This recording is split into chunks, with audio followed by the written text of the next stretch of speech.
সংবিধান ছুঁড়ে ফেলার ইস্যুটি কেন বিতর্কে আসলো? আমি বেশ কয়েকটা বিষয় নিয়ে কথা বলবো, আমাকে একটু সময় দিতে হবে। 2 মিনিট সময় আছে আপনার হ্যাঁ, হাতে। প্রথমত হচ্ছে আমি ভাইয়ের ওই কথাটা দিয়ে শুরু করতে চাই। তিনি তার জায়গা থেকে যেটা বললেন যে আমরা কেন আমাদের জায়গা থেকে 50-60 দশকের যাদের অনেক অবদান ছিল শেখ মুজিবুর রহমান থেকে শুরু করে তাদেরকে কেন আমরা স্মরণ করি না।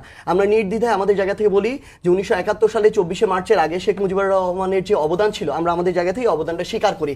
কিন্তু সাথে সাথে আমাদের এই কথাটা বলতে হবে যে 1972 সালের 10ই জানুয়ারি এই দেশে ফিরে আসার পর থেকে তিনি তার জায়গা থেকে বাংলাদেশের স্বাধীনতার যে মূল আকাঙ্ক্ষা ছিল গণতন্ত্র, সেটাকে নিজে গলা টিপে হত্যা করেছেন, বাকশাল কায়েম করেছেন। তিনি তার জায়গা থেকে ভাই আমার কথা শুনুন, নো ইন্টারাপশন প্লিজ, আমি করি নাই, এটা একটু বলেন। এখানে খুবই স্পষ্ট করে তিনি তার জায়গা থেকে গণমাধ্যমের স্বাধীনতাকে হরণ করে মাত্র 4টা তার মন মতো মিডিয়াকে চালু করে রেখেছিলেন। তিনি তার জায়গায় শেষ করে তিনি তার জায়গায় কথার মাঝে ইন্টারাপশন হবে না। তিনি তার জায়গা থেকে রক্ষী বাহিনীকে দিয়ে বাংলাদেশের সামরিক যে বাহিনী ছিল সেগুলোকে তিনি তার জায়গা থেকে তাদের যে সার্বভৌমত্ব সেটা নষ্ট করেছিলেন।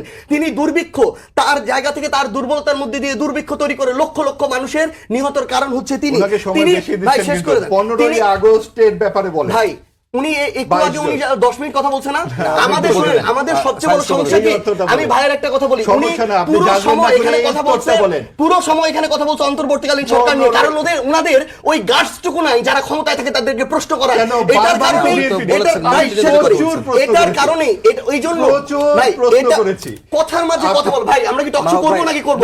ওনার সময় একটা কথা বলেছি, বলতে দিচ্ছেন, ওনার সময় একটা কথা বলেছি, আপনি কেন বলবেন আমার স্পিচ? আপনি 15ই আগস্ট নিয়ে বলেন, দিস ইজ সো ননসেন্স। আপনি 15ই আগস্ট নিয়ে বলেন। ভাই প্রশ্ন ছিল মনে হয় আমারটা আমাকে বলতে দেন, কেন এটা বলবেন? আমারটা বলতে দেন। এখানে সবচেয়ে বড় সমস্যা বাংলাদেশের সো কল সিভিল সোসাইটির, তারা ক্ষমতাকে তোষামত করে ধীরে ধীরে স্বৈরাচার বানায়। তারা তাদের জায়গা থেকে এখন অন্তর্বর্তীকালীন সরকারকে নিয়ে কথা বলছে, কিন্তু বিএনপি যে তাদের জায়গা থেকে এখন সেই যেই ধরনের অপকর্মগুলো তারা করছে, যে প্রতারণা করছে, এটা নিয়ে কথা বলে তাদের কোনো গাছ নাই। তারা হামের টিকা নিয়ে ব্যস্ত। কিন্তু জুলাই এই যে গুম থেকে শুরু করে এই যে অধ্যাদেশগুলো এগুলো বাতিল করে দিচ্ছে। কি কথা বলার আপনি সুযোগ দিচ্ছেন? কথার মাঝে এটা তো হতে পারে না। কথা বলবে। আপনি বলেন যে তারা আমি তাদের জায়গা বলেনি, আপনি আপনি তো সময় আপনি আমাকে দিচ্ছেন না। তো উনি তো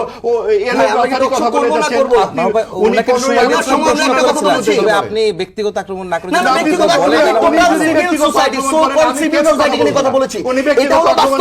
শোনেন, আমি আপনাকে সংবিধানের উপরে কিছু নাই। এখন তারা এটা কেন বলতেছে জানেন? কারণ 15ই আগস্টের হত্যাকে সমর্থন করেন।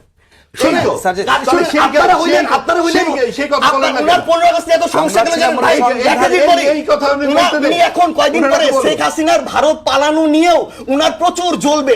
কারণটা হইলো উনি বলতে ভারত পালাইতে পারে না, শেখ হাসিনাকে কিভাবে আক্রমণ করা হলো বক্তৃতা দিয়ে অভ্যস্ত। এই কারণেই লাস্ট 30 সেকেন্ড আছে, এরকম করে টকশো করা যায় না। আসলে টকশো করা যায় না। উনি ব্যক্তিগত আমার কথা বলবে কেন? 30টা সেকেন্ড সময় দেন না, একটু বলুক। আপনি তো বলেছেন, সাজেস্ট বলুন। উনি আমার আগে 3 থেকে 4 মিনিট বলেছে, আমি একটা শব্দ বলি না, শুধু নোট করেছি। এগুলো হচ্ছে বেসিক ম্যানার।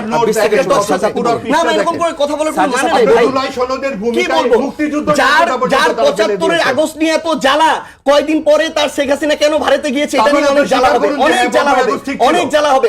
এটা শেখ মুজিবুর রহমানের কর্মদোষের কারণে হয়েছে, এই কারণে মিষ্টি বিতরণ হয়েছে। এটা হচ্ছে রিয়েলিটি, এটা হচ্ছে রিয়েলিটি। বাড়িয়েছিলাম না আমার আসলে অন্তত না ভাই, আমি আপনাকে একটা জিনিস বলি, আগামীকাল আবার আপনাদের এরকম করে টকশো করবেন না।